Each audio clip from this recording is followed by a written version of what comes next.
Pressure from Need. He's ready in the pocket. Here we go for 5 and a quarter. Robbie!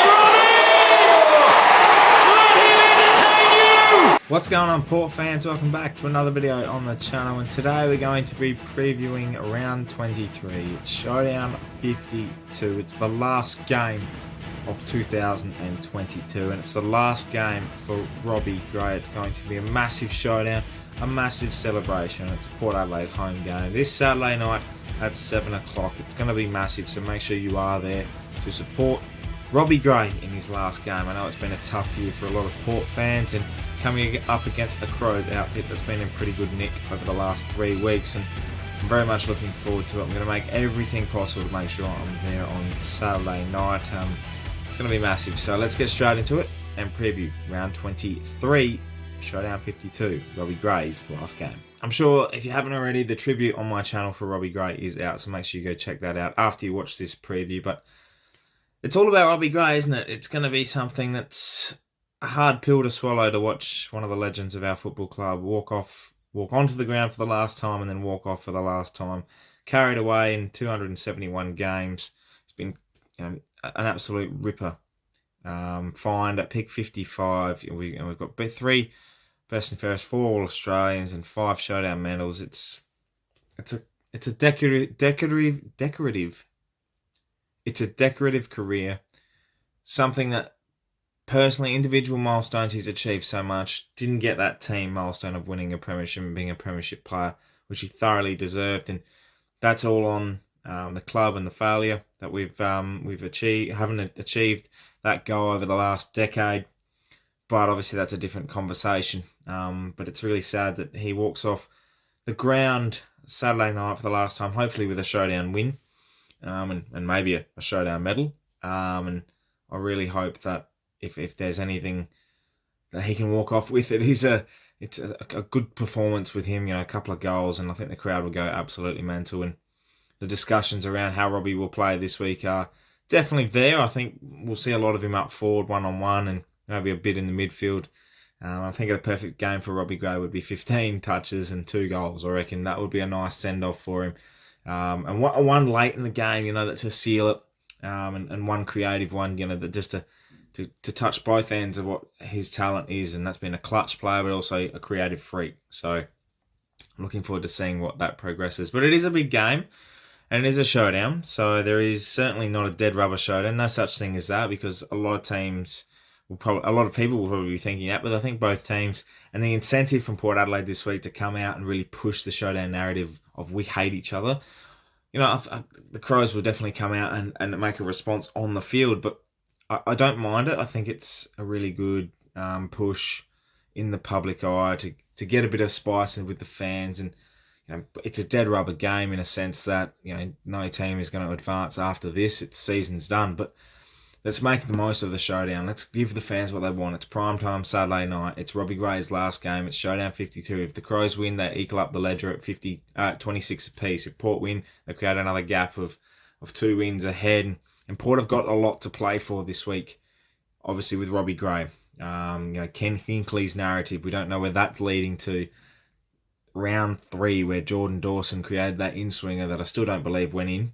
I think that's an actual lie. It's a myth. But I think if it's no excuse for Port Adelaide this week. We simply should not lose this game. And that's not to say the Crows won't give a good fight or anything like that. The Crows will have a very big winnable chance.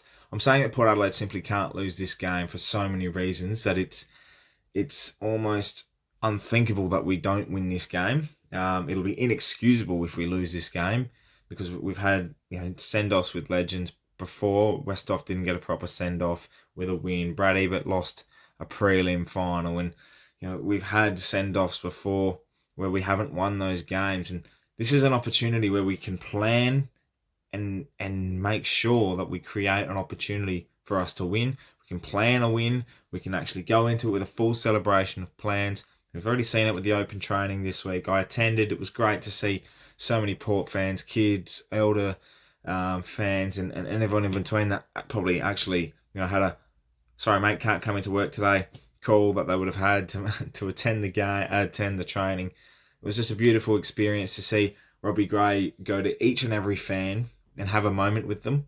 Like it was, whether it was a photo, whether if it was a signature, a conversation, a shake of the hand, anything, he made sure that he was there an hour after training. He was making sure he had a moment with every single fan, which was just absolutely magnificent. And regardless of the situation with the club, the position of that we're finishing this year, I'm really happy that it's going to be a celebration of Robbie Gray, and it's also Darcy Byrne-Jones' 150th game, which he came out and said in his press conference that some people are saying that Robbie Gray's retirement's overshadowing his 150th, which he doesn't believe it is. Sorry, DBJ, but I didn't even know it was your 150th until you actually announced it. So that's just on, we're just all overwhelmed with Robbie Gray's retirement. But Darcy Byrne-Jones, remember his first game, bleeding from the eye, kicking that goal. It's iconic.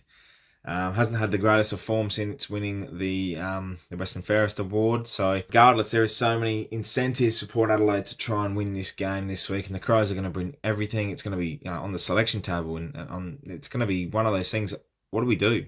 Trent McKenzie come in? Does Trent Dumont come in?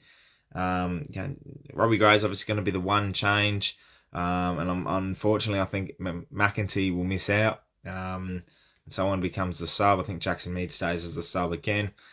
And that's probably the selection we make. But with Fogarty in good form, with Taylor Walker in decent need, they've got some really good crumbing forwards at the moment, kicking goals, and the midfield with Rory Laird and their ability to win games now, the Crows, in situations they hadn't before, was really impressive, and that lit up with the Carlton game as well that they won. That they have a good pressure game. They have the ability to. They didn't win well last week against North Melbourne. North Melbourne definitely took it to them, but it was one quarter of brilliance that really made sure that was the case. And I think our superior performance last week over Essendon really makes us favourites this week. And I think we just overall make it so that it's all about Robbie Gray. It's all about Darcy Byrne's 150th game. It's all about bringing the fans together one last time. We haven't had a Showdown crowd over 40,000 since before the pandemic.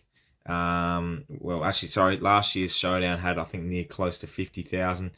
But besides that, there hasn't been a big Showdown crowd in a long, long time. There's only 30-odd thousand there this year in round 3. So it's a big Showdown. I think it overall, with everything happening and the distractions and the messaging that's coming out from Port Adelaide and the rivalry that they're trying to bring. Chad Corn said it, TJ said it, Ollie Wines has said it, and the retaliation from Crows fans, the Crows media, the media in general, pushing this narrative.